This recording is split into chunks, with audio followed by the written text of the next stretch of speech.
How you all doing out there? Thank you. Thank you. Thank you. I'm honored and I'm blown away, even though this is my 25th year plus doing this. I've been doing this for a quarter of a century now, which is quite amazing for me in the process. Thank you. And I've had the privilege now of working with more than 3 million people live in events from more than 80 countries around the world. So at this stage, I got to tell you something. I could be an idiot, and I would know that there are certain patterns that cause people to be fulfilled, to be happy, to fit, to be strong, to feel alive, to be vibrant, to have passion in their life, to do well financially, but even more importantly, emotionally, psychologically, spiritually, in their health and their relationships. And there are also patterns that make people frustrated, overwhelmed, depressed, sad, lonely, cause them to be struggling financially, struggling with their bodies, struggling intimately. And those patterns, they're not because there's something wrong with somebody, it's because of a pattern that we're doing. And I've spent a quarter of a century of my life basically studying the most successful people in the world and the most challenged, and figuring out what's the fastest way to create a change in basically developing the one thing that all people have in common who succeed. They're leaders. This is a leadership program. Because I don't care what style you are. I don't care if you're a mom. If you're a great mom, you lead your child. You're not led by your child. Or a great dad. If you're a great business person, you're a great salesperson, you're a great negotiator, you're a great anything. You're a great human being. This has been my entire life's obsession. What makes the difference in people's lives? And that leadership component, as I say, doesn't always mean somebody follows you. A leader is somebody who lives life on their terms. That you will never settle for less than you can be or share or give or create. It's not what we get that makes us happy. It's who we become. How we live our life, who we are as a person. People can take away all the things, but who you become, no one can take away. And the problem is most of us are trying to be something we're not. And it isn't so much about change, about changing yourself. The change happens when you be yourself. Know thyself, that's the hard part for most people, and then be thyself. Because most of us in our lives, out of our desire for respect or achievement or love or connection or something, we've been trying to be the way we think we'd have to be in order to get that love, respect, appreciation, whatever it is we've been after at some unconscious level. And we've been doing it so long that we think that this is who we are. Because success without fulfillment is failure.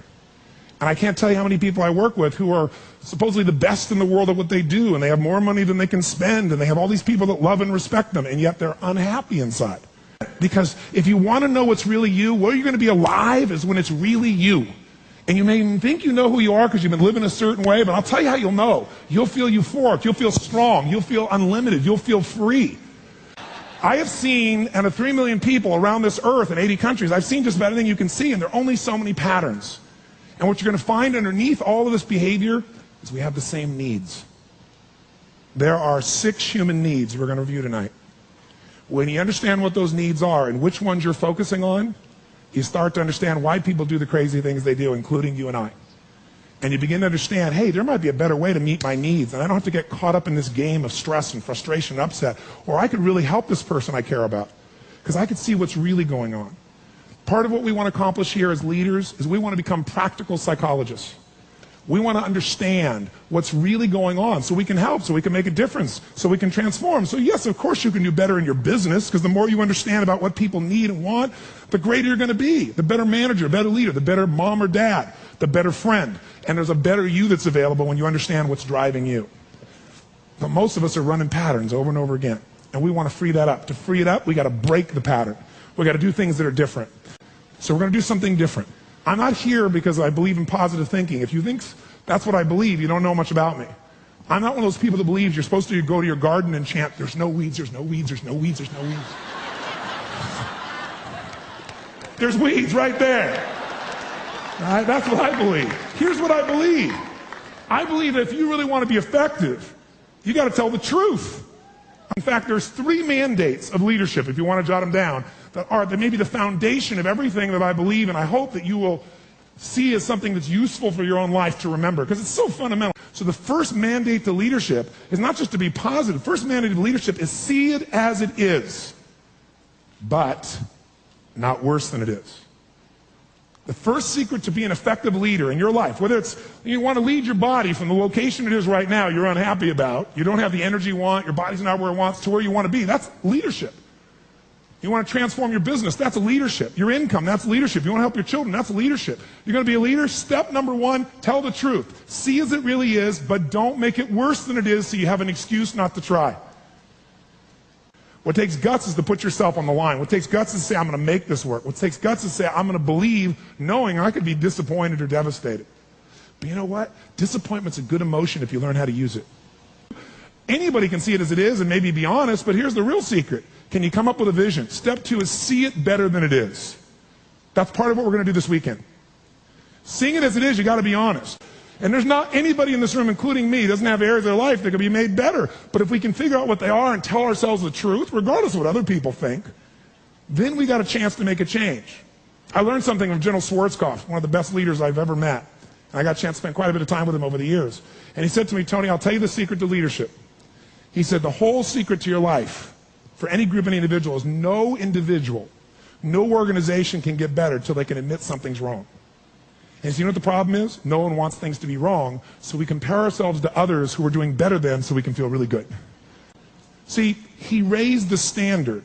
He went to step two. Step two is you got to see it better than it is and set that as your standard. A standard is something you don't go for. It's not a goal. It's something you live, breathe, and find a way to get to no matter what. If there isn't a way, a leader makes the way. Is there a difference between should and must for you? Yes or no? You better believe there is. So when that standard is a must for you, you're going to find the way. Finally, the third key here is once you see it better than it is, make it that way. You got to take massive action. You got to be resourceful. You got to find the way to make it you want it. So this weekend, first thing we're going to do after a while is you're going to get real clear about how is it really? How is your relationship really? How is your body really? How is your career really? How are your finances really? All of us in this room, as different as we are, and you can look around, you see every gender, race, probably religion, belief structure in this room. The one thing I bet we have in common is we won't settle. How many came because you want more? How many came because you want more? Say I. Oh, say I. So whatever that more is that you came for, more energy, more focus, more determination, more confidence, more certainty, more love, more success, more playfulness, more of your body being where it is, more of your spirit alive, whatever it is, I can tell you this, whatever you think you came for, that's not why you came. Because I've done this for 25 years. I'm not saying you won't get that too. But what brought you here and what you're going to leave with is going to be more than what you thought. I can promise you. You want to know what makes us happy? Progress. That's it. I don't care what you've achieved. If you don't feel like you're still growing, if you don't feel like you're still contributing, if you don't feel like there's some progress in your body or your mind or your relationship or your business, if you don't feel like there's progress, you're going to be unhappy. I don't care how big your life is compared to other people. Progress is the game, my friends. It's being alive. And if we're going to be alive, absolutely. Whatever your game plan is, it's ultimately to get to a certain feeling. And the truth is you can have it right now. This next few days is the beginning of that path. And we want to take it to a whole nother level. And let's start now.